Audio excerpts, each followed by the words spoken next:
I'm Ernie Wright. I work in the Scientific Visualization Studio at NASA's Goddard Space Flight Center.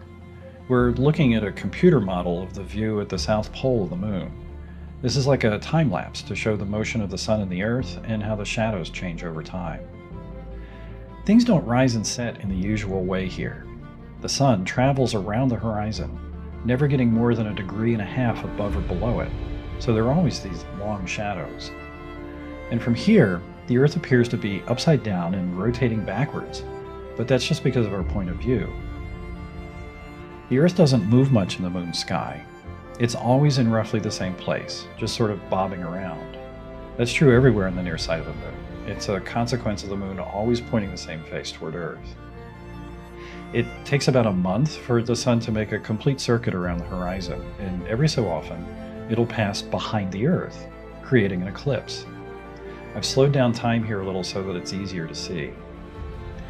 On Earth, that would be a total lunar eclipse, the moon passing through the shadow cast by the Earth. But if you're standing on the moon, it's an eclipse of the sun. The terrain at the South Pole is especially rugged. The rim of Shackleton craters in the foreground here, and the mountain off on the horizon, unofficially known as Mons Malapert. It's about 85 miles away. Shackleton crater is about 13 miles wide.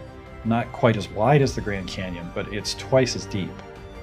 Sunlight never reaches the crater floor, so temperatures there are around 300 degrees below 0 Fahrenheit. This model of the terrain is made possible by Lunar Reconnaissance Orbiter, which has been mapping the surface of the moon from lunar orbit since 2009. LRO's maps will be incredibly important for exploring the moon and locating water and other resources there.